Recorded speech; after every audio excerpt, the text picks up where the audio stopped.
Tag TV brings you daily news bulletin from India. Breaking news and views from India. You're watching South Asian Newsline, and here are the top stories we are tracking for you on Friday, the 29th of November. Atrocities on minorities and arrest of Hindu priest in Bangladesh sparked global outcry. Pakistani journalist probing PTI protest casualties charged with terrorism. And Bangladesh seeks world court trial for Sheikh Hasina.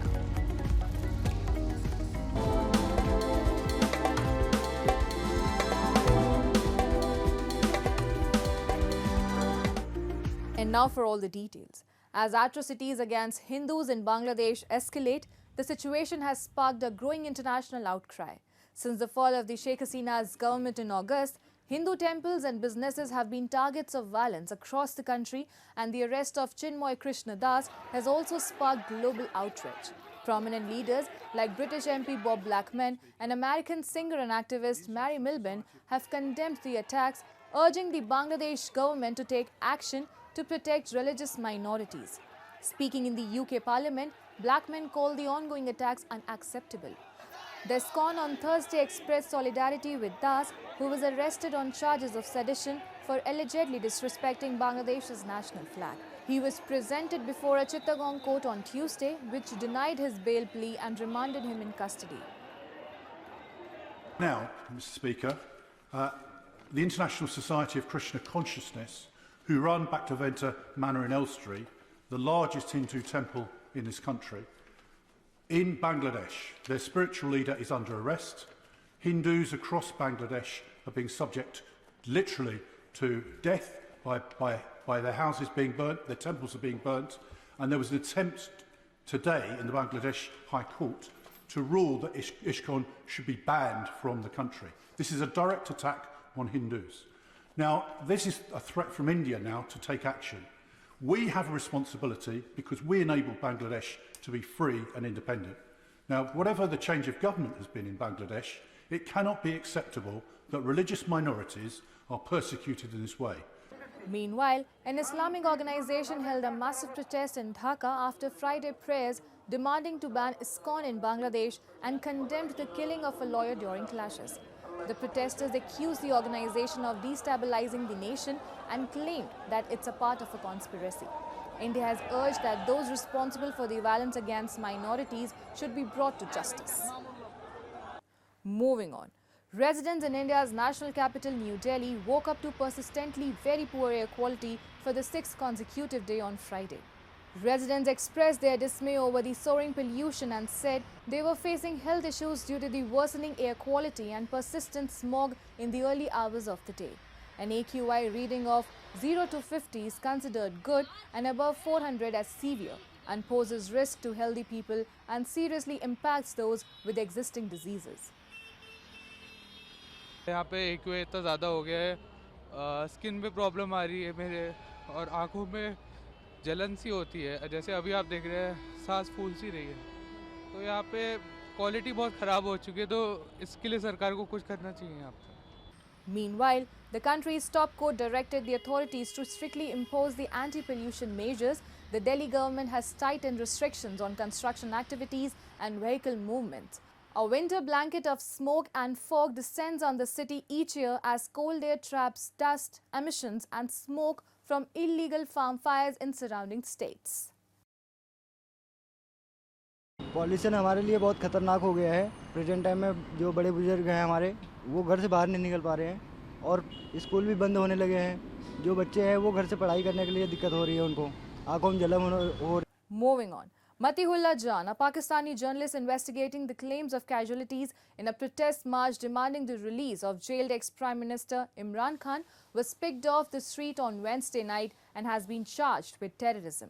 Reports suggest hours before being picked up, he had done a TV show where he read from what he said were hospital records contradicting the government's denial that live ammunition had been used when security forces dispersed the protest or that any protester had been killed.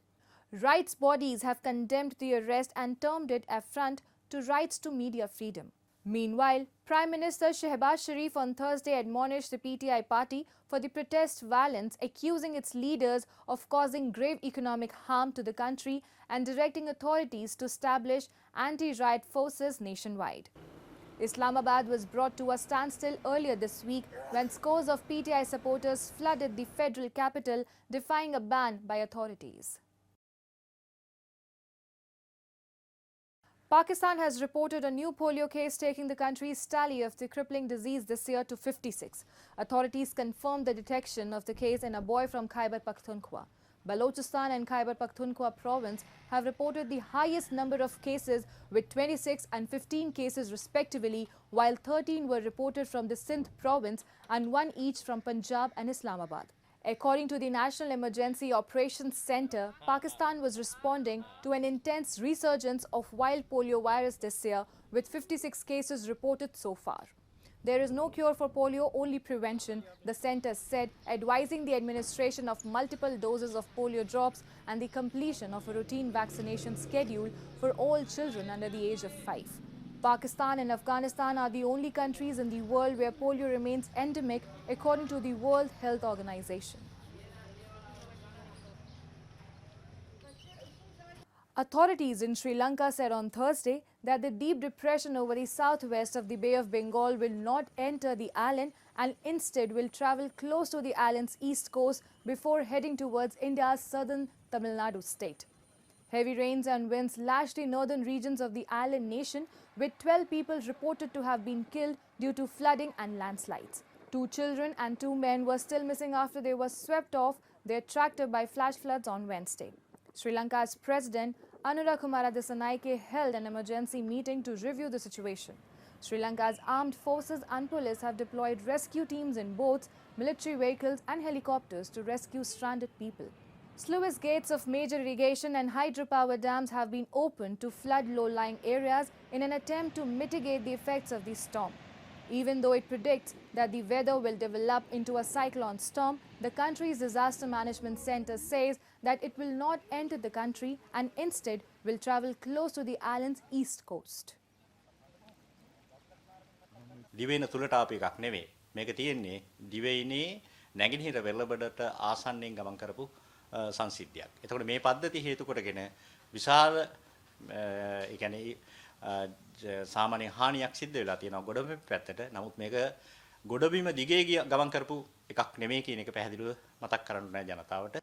Bangladesh has sought to pursue deposed Prime Minister Sheikh Hasina's trial in the International Criminal Court, even as she faces a trial in a domestic tribunal on charges of crimes against humanity. Office of the Interim Government Chief Advisor Mohammad Yunus has said.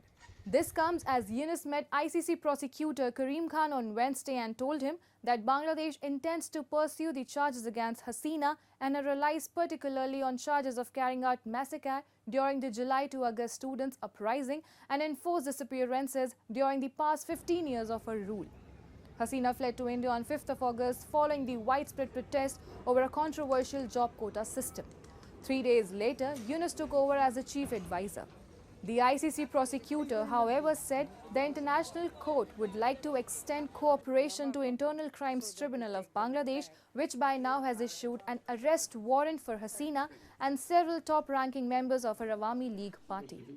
Yunus earlier said his government would also seek her return from India to stand trial. That's all in tonight's edition. We will see you same time next week. Have a great weekend. Good night.